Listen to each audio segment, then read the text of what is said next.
to bring you a new state-of-the-art line of advanced, highly tested body armor from So while Infowars. Alex Jones is at commercial break, we're going to turn him down for just a second and keep an eye on that. And welcome you back to the show. I'm DJ Spintel, and we are live streaming on YouTube. Make sure you hit the donate button. Buddy, I need all the support I can get. You see what I got here?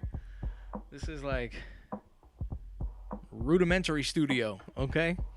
So I got my video clips here loaded into my Newmark NS7s, NS7 II actually, okay, with the hot button pads.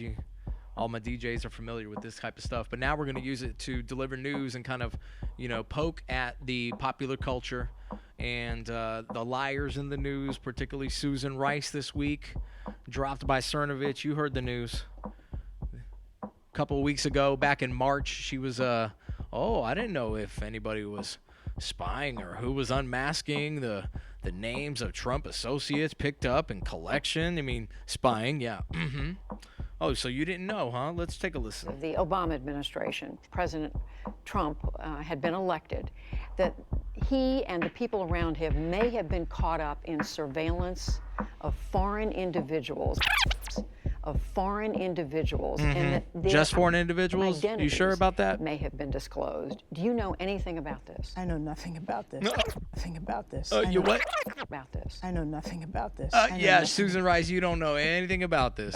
I know nothing about this. I know nothing about this. I was surprised to see reports from Chairman Nunes on that count today. I mean, let's back up and recall where we have been. The President of the United States accused his predecessor, President Obama, of wiretapping Trump Tower during the campaign. Oh, here go my dogs trying to bark. You hear that? Hang on. You hear that? Hear the dogs in the background trying to bark at me? Wiretapping Trump Tower during the campaign. They always want to cause a scene right when we're recording. Nothing of the sort occurred.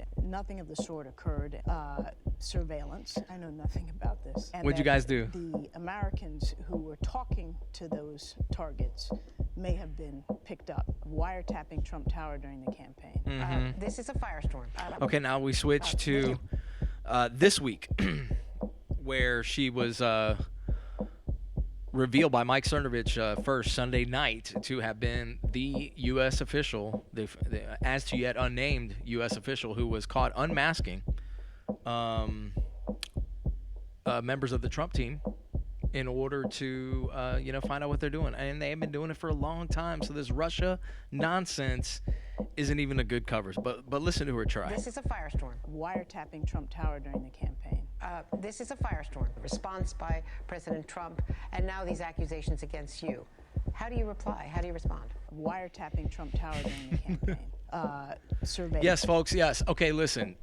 This is a selectively edited video, okay? Make no mistake about that. This is what selectively editing a video, but I'm doing it to make a point, all right? This is satire. This is where I get to juxtapose her positions from just a few weeks ago where she just said she didn't know anything to now she did but knows details and can't tell why, but be assured it wasn't political purposes, which we all know is nonsense. Surveillance. I know nothing about this. Well, Andrea, this is not anything political has been alleged. The allegation is that somehow Obama administration officials wiretapping Trump Tower during the campaign utilized intelligence for political purposes. That's absolutely false.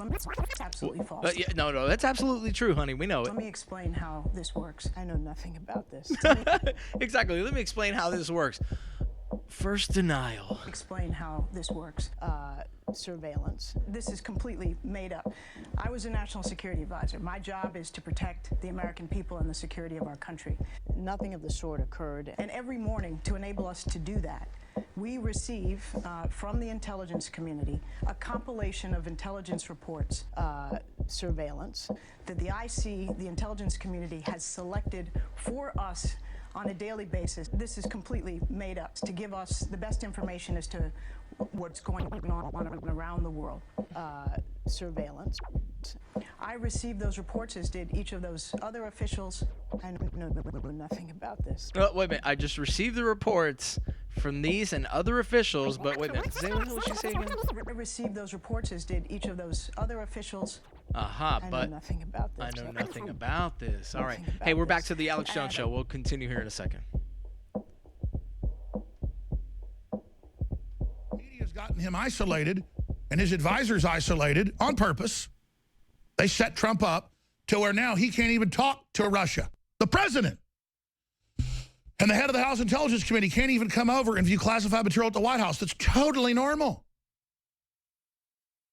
But the Democratic Party comes in and says, no, you're going to recuse yourself. We filed ethics complaints on you.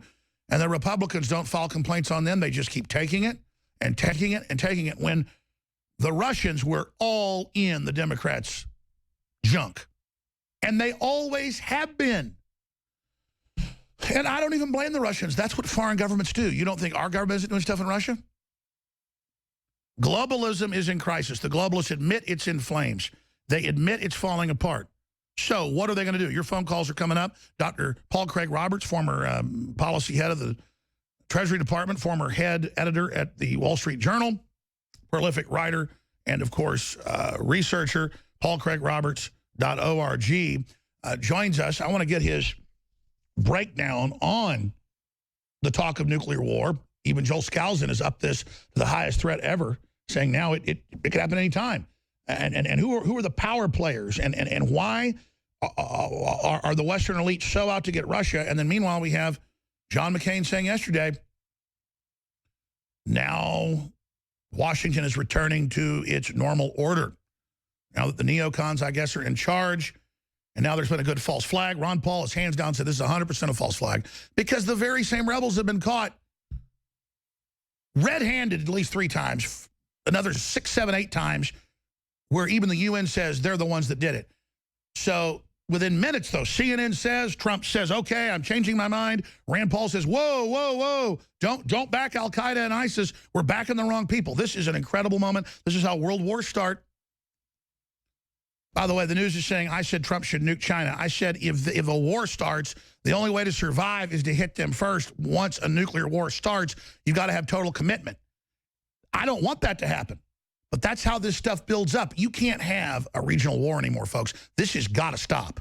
Now, that's my view. Of course, he was in the Reagan administration, highly respected, was all part of the whole détente with Russia and getting them to end the Cold War. And he joins us to break this down. Dr. Paul Craig Roberts, thanks for coming on with us. Hello, Alex. Well, you heard my little breakdown. Is that accurate? And where's all this going? Well, Alex, the neoconservatives won't give up their ideology of world hegemony. And Russia's in the way, China's in the way, and of course, in the Middle East, Iran and Syria are in the way. So that's why these 4 countries are singled out for conflict and accusations, because they're in the way of American hegemony over the world. So that's the basic problem. I know that you were a very strong supporter of Trump. I thought that all the promise was with him because he wanted to normalize relations with Russia, and he wanted to stop the offshoring of the American jobs. But I think the establishment has reasserted itself. You know, they dispensed with Flynn, replaced him with a Russophobic general. They apparently gotten rid of Bannon. And so what's left? You know, we've got Zionists and crazed generals that talk about wars. So it looks to me like the situation is as bad as you described it. Dr. Paul Craig Roberts, looking at this situation, Trump means well. He's got the economy going again a little bit. You're an expert on that. We can talk about that in a moment. But I notice as soon as he starts capitulating, Schumer calls him a 98-pound weakling, throws him under the bus to China. They begin accelerating, saying Syria is his fault, Obamacare is his fault, the South China Sea is his fault. Doesn't he understand, he's a smart guy, that rolling over to these people only encourages them? They want his head on a spike. Well, Alex, they don't need his head on a spike if he surrenders to them. And I can't say exactly what he is doing, but it does, to me, look like surrender.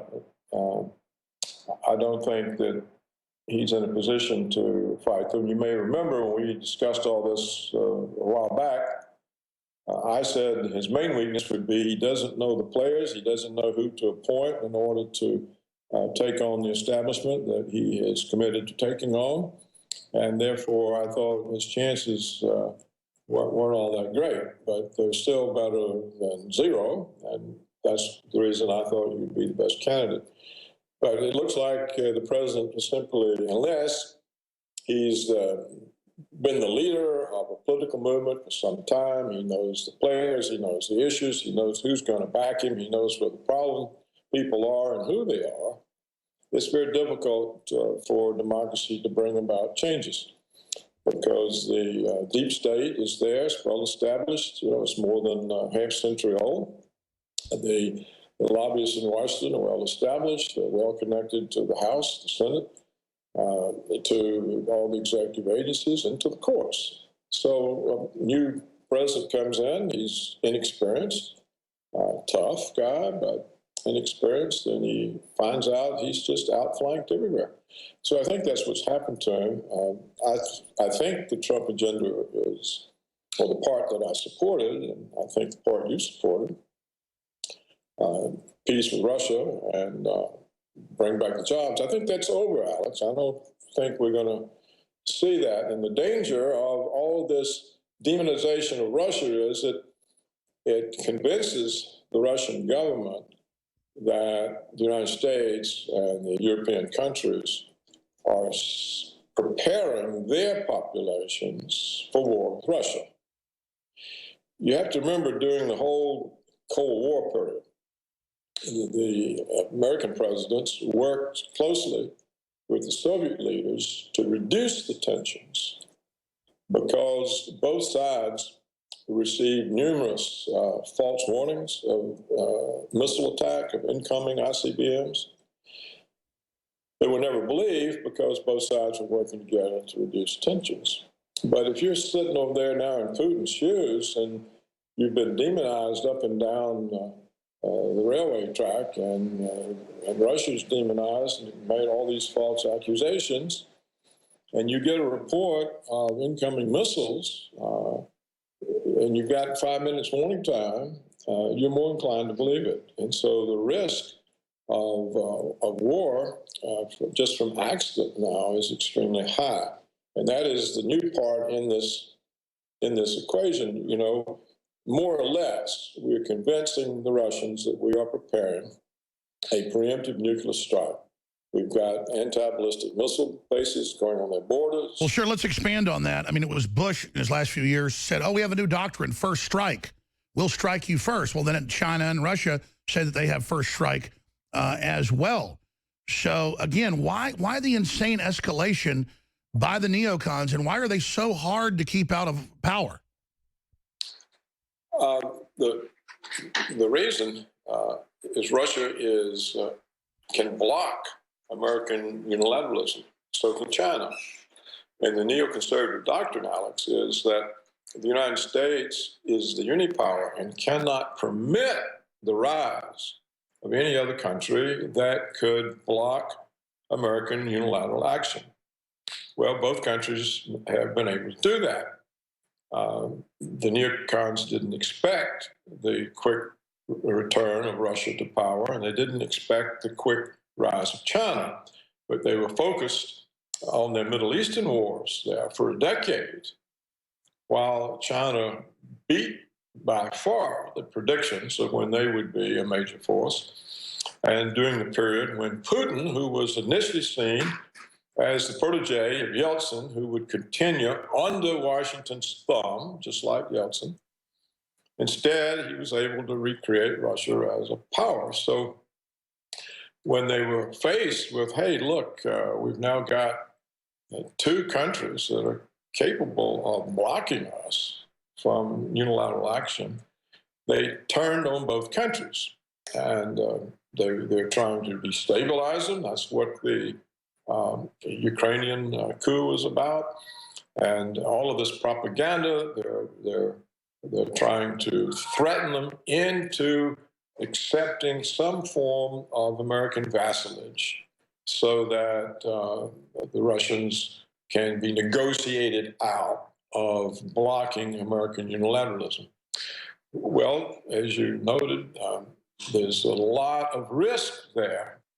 And when you convince a thermonuclear power that you're setting them up for preemptive nuclear attack, you can't expect them just to sit there and wait for it. And you see from Putin all kinds of pleas. He said, you know, he has these meetings with an extensive number of Western journalists. He says, how do I get through to you? Don't you understand what's happening? Don't you understand the risk? But why do you repeat all of these lies that destroy trust, that build suspicion? And we also notice the neocon, neo-lib media attacks the nationalist movement. America, they just hate anything independent. And I see China as a threat, as, you know, communistic and evil. I don't agree with that. That's part of their propaganda. Well, I mean, I've studied what's going on in China. I know you're a smart guy. All I'm saying is this. Our elites help transfer a lot of weapons to China. And so I'm asking why the elites don't get the reason they're getting checkmated when they're the ones that help give them the weapons. I don't know to what extent that we've transferred weapons to them. The Russian weapon systems are actually better. The fighters are better. I think on the whole, China now has substantial warfare capability of its own. What we did for China was when we offshored so many of the manufacturing. Of course, that's the big thing. That's the real power base. Well, expanding on that, I just see it as three different predatory states, not one's good, one's bad. I do see the whole Anglo-American establishment, obviously, as the big global hegemonic thing that's announced its Pax Americana and its right to rule. So obviously I'm against that happening. In the few minutes we have left here, the economy, something you're an expert on, I see Trump racing, trying to get jobs back. I see a lot of the power structure trying to do things to actually curtail that. Just in a snapshot, where do you think the global economy is right now? Well, you know, what the global economy is a form of colonialism. It's neo-colonialism. It's the way the first world continues to exploit the third world. And now to exploit also its own members, like Greece, Portugal, who are forced into massive austerity and sell-off of public assets in order to pay creditors. So globalism is there's no real such thing as a global economy. It basically means an economy in which the first world continues to ride roughshod over the rest of the world. So it only serves the 1% in the West. And the 1% or so inbred and decadent, or the 1/10 of 1%, they don't realize the world, according to mainline analysts, is in the most dangerous position it's ever been in. That's right. I think it is in a dangerous position because, you know, what's happening is the promise of rising living standards, rising income growth. This is halted, and not just in the United States, but everywhere, or most everywhere, outside maybe of China and Russia. So when you halt that, then you build in throughout the world, again, dissatisfaction, unrest. You get more movements toward violence and revolutionary actions and anti-Americanism, anti-Westernism. And the globalists admit they exacerbate that to further destabilize and further suck those countries dry. Yeah, right. I mean, that's what globalism is. Then in a minute and a half, is there anything positive we can do to turn this around? You know, we had these hopes for Trump, but I think he's collapsed. The system was too strong for him. He's a strong man. He was independently wealthy. He didn't need anything. He had the chance, but I don't think he was able to pull it off. I don't think that he was with them from the beginning or that he intentionally sold out or anything like that. I just think the system proved to be too strong for a president. The swamp drains you. Swamp, yeah. So, you know, Chris Hedges and some of these people say the only solution is revolution.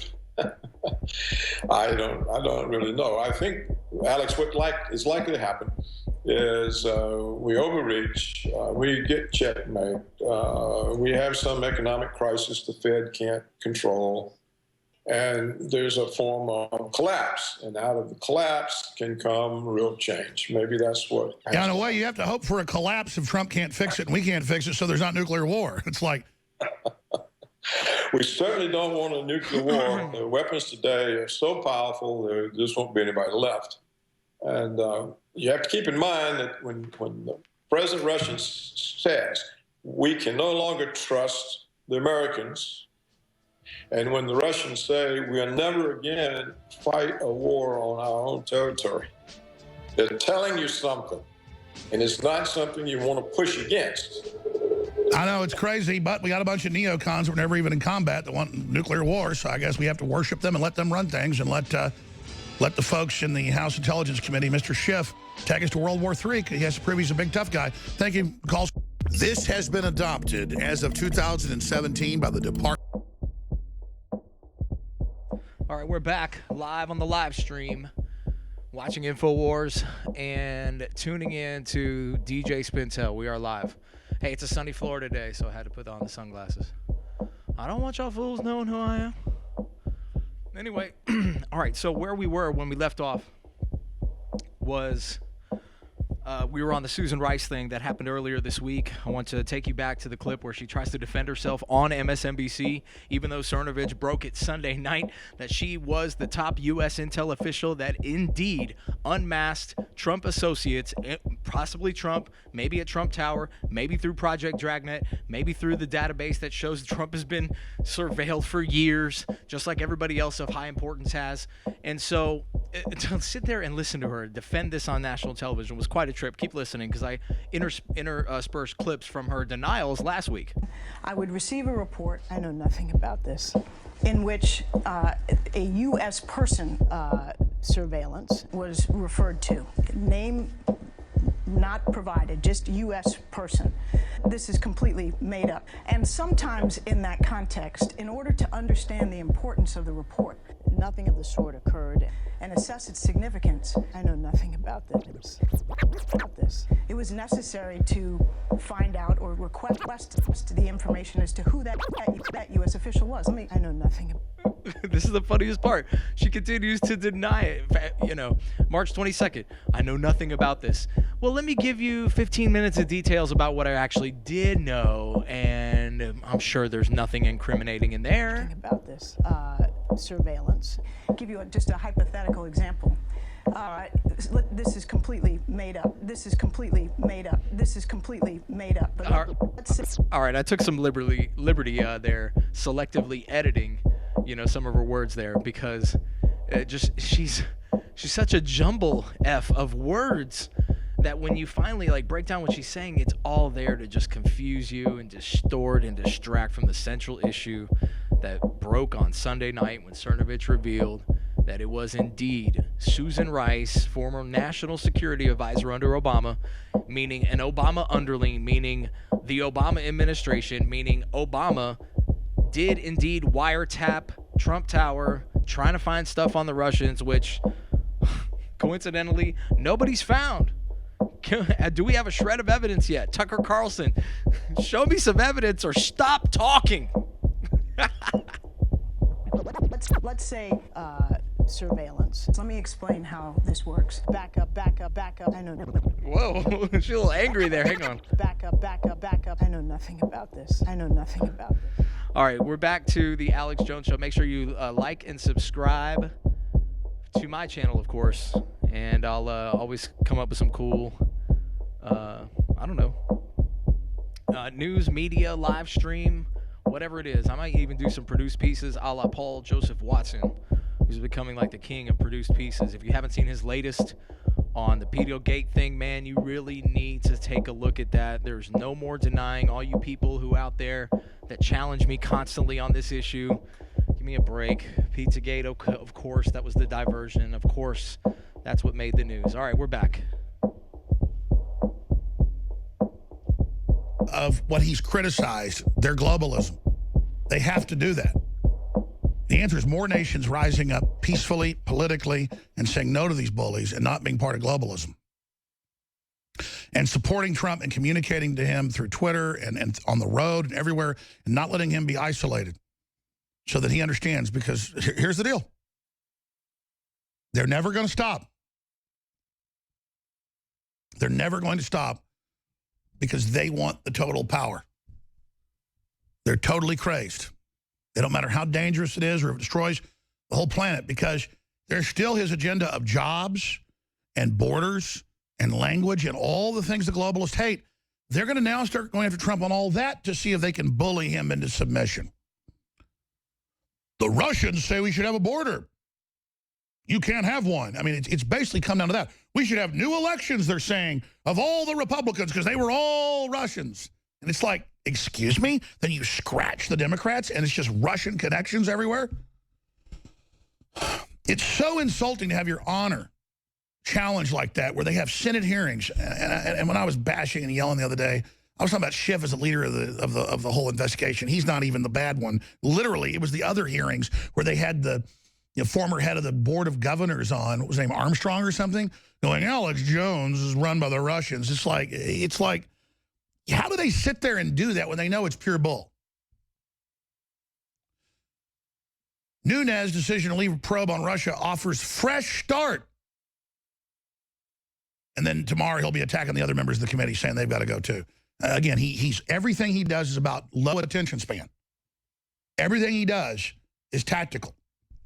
And he's been the guy put in there to do it because he was a former, U.S. attorney whose claim to fame, I was looking it up, was somebody getting a bribe from the Russians or something. It just never ends. And the deep state doesn't want America to run its own country.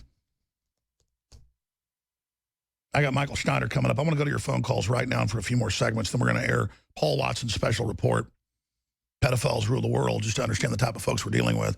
All documented cases, all proven. Get ready. Pat in Ohio. Pat, you're on the air. Thanks for holding.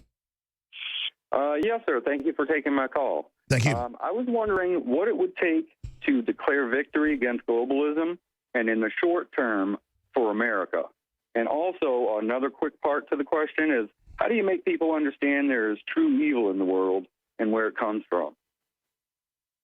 Say true what? True evil. Oh, absolutely. Well, look at serial killers. Look at Stalin and Mao and Hitler and all the rest of it. They're control freaks. They're into raw power and into dark energy. But more of an awakening. I mean, we've already had such big victories. People know about the shadow government. They know about the Federal Reserve being private. They know about globalism and corporate government. I mean, it's super unpopular.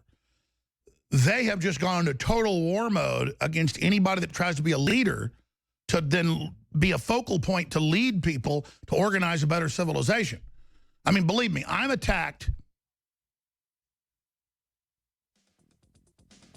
second only to Trump, maybe number 3 after Bannon. And then I get mad at myself when I say things they can take out of context or whatever. I'm not perfect. I mean, it's incredibly stressful. I just do it because it's the right thing to do. I mean, But there's a selfish part of me, too. I just think, man, could I just get out of here with the family and just get to the southern hemisphere and just let everybody kill each other? But this war would be so big, it'll kill us down there, too. You got to stand up against it, folks. I wish there was some new country to go to. I wish we could get out of this. We can't. We're going to have to deal with it. We're going to have to take our licks, folks. All right, we were just looking at the looking live at the Alex Jones Show, Infowars.com. Of course, because it's basically like the only thing that's telling anywhere close to the truth. Do not believe the New World Order. Do not believe the mainstream media, the corporate media. I mean, do you honestly have to have a DJ tell you that corporate media is there to suck your life away? All right, so basically today was just a test. So we are trying to do something similar to this every day, where we're going to tune in to right-wing media. I don't care what you call it, right-wing media, whatever, alt-right. I don't care about labels. What I want to tune into is somebody who's telling the truth, okay? And so people like Cernovich, InfoWars, Milo, even Ben Shapiro to a degree, all have kind of taken the gloves off and just shoot the truth the way they see it nonstop, and that's the way it goes. So I'm proud to be an info warrior, and I hope you are too. I'm followed by Jerome Corsi on Twitter. Maybe you should follow me too. Follow me on Twitter. Subscribe on YouTube. I'm both at DJ Spintel. DJ Spintel. We will see you tomorrow. Thanks for being a part of this test that I don't think anybody watched.